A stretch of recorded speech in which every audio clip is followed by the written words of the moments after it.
ಸ್ವಾಮಿ ಕೊರಗಜ್ಜ. ಓಂ ನಮ ಭಗವತಿ ವಾಸುದೇವಾಯ. ಓಂ ಕಾಲಭೈರವಾಯ ನಮಃ.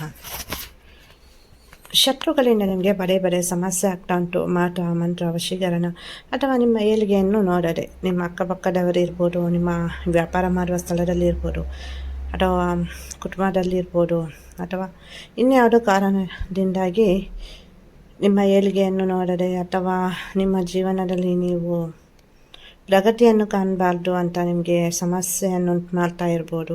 ಶತ್ರುಗಳು ಸಮಸ್ಯೆಗಳನ್ನು ಉಂಟು ಮಾಡಿದಾಗ ತುಂಬ ಸಮಸ್ಯೆಗಳು ಆಗುತ್ತೆ. ಆರೋಗ್ಯ ಸಮಸ್ಯೆ, ಹಣಕಾಸಿಗೆ ಸಮಸ್ಯೆ, ಮನೆಯಲ್ಲಿ ನೆಮ್ಮದಿ ಇರಲ್ಲ. ಈ ಶತ್ರುಗಳು ಕೆಲವೊಮ್ಮೆ ಎಷ್ಟು ಸಮಸ್ಯೆಯನ್ನು ಉಂಟು ಮಾಡ್ತಾರೆ ಅಂದರೆ ಅದನ್ನು ಅನುಭವಿಸಿದವರಿಗೆ ಗೊತ್ತಿರುತ್ತೆ. ಕೆಲವರು ಸಾವಿನ ಬಾಗಿಲನ್ನು ಕೂಡ ತಟ್ಟಿ ಬಂದವರು ಇರ್ತಾರೆ. ಇಡೀ ಜೀವನದಲ್ಲಿ ತನ್ನ ಎಲ್ಲ ಹಣ ಇರ್ಬೋದು, ಆಸ್ತಿ ಇರ್ಬೋದು, ಪ್ರೀತಿ ಪಾತ್ರರನ್ನು ಕಳೆದುಕೊಂಡವರು ಕೂಡ ಇದ್ದಾರೆ. ಕೆಲವರು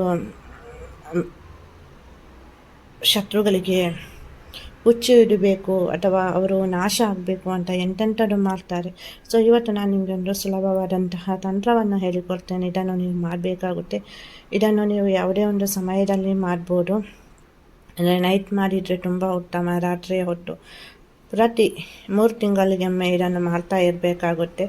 ಶತ್ರುಗಳು ಸಂಪೂರ್ಣವಾಗಿ ನಾಶ ಆಗ್ತಾರೆ, ನಿಮ್ಮ ಒಂದು ಸುದ್ದಿಗೆ ಬರಲ್ಲ. ಏನು ಮಾಡಬೇಕು ಅಂದರೆ ಒಂದು ಟಿಶ್ಯೂ ಪೇಪರ್ ತಗೊಳ್ಬೇಕು. ವೈಟ್ ಕಲರ್ ಟಿಶ್ಯೂ ಪೇಪರ್, ಯಾವುದು ಕೂಡ ಮುಖ ಹೊರಿಸೋದು ಅಥವಾ ಯಾವುದು ಕೂಡ ಆಗುತ್ತೆ ಗೊತ್ತಾಯ್ತಾ, ಕೈ ಹೊರಿಸೋದು.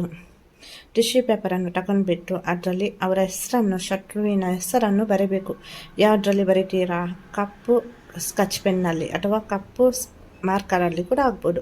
ಶತ್ರುವಿನ ಹೆಸರನ್ನು ಬರೀತೀರ, ಏನುಂಟು ಅವರ ಹೆಸರು, ಪೂರ್ತಿ ಹೆಸರನ್ನು ಬರೀತೀರ ಅಷ್ಟೇ.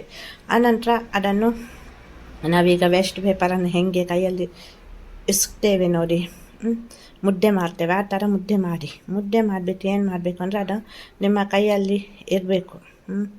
ನಿಮ್ಮ ಕೈಯಲ್ಲಿ ಇಟ್ಕೊಂಡು ನೀವು ನಿಮ್ಮ ಟಾಯ್ಲೆಟ್ ಹತ್ರ ಹೋಗಿ ಒಂದು ಹಿಡಿ ಉಪ್ಪನ್ನು ಕೈಯಲ್ಲಿ ತಗೊಳ್ಬಿಟ್ಟು ಒಂದು ಮುಷ್ಟಿಯಷ್ಟು ಉಪ್ಪನ್ನು ಫಸ್ಟ್ ಟಾಯ್ಲೆಟ್ ಒಳಗೆ ಹಾಕಬೇಕು. ಹಾಕಿ ಈ ಕಾಗದ ಉಂಟಲ್ಲ, ನೀವು ಕೈಯಲ್ಲಿ ಮುದ್ದೆ ಮಾಡಿದ್ದೀರಲ್ಲ, ಅದನ್ನು ಹಾಕಿ ನಂತರ ವಾಟರನ್ನು ಫ್ಲಶ್ ಮಾಡಬೇಕು. ಇಷ್ಟು ಮಾಡಬೇಕು. ಆನಂತರ ನೀವು ಕೈಕಾಲು ಮುಖ ತೊಳಿಬೇಕು.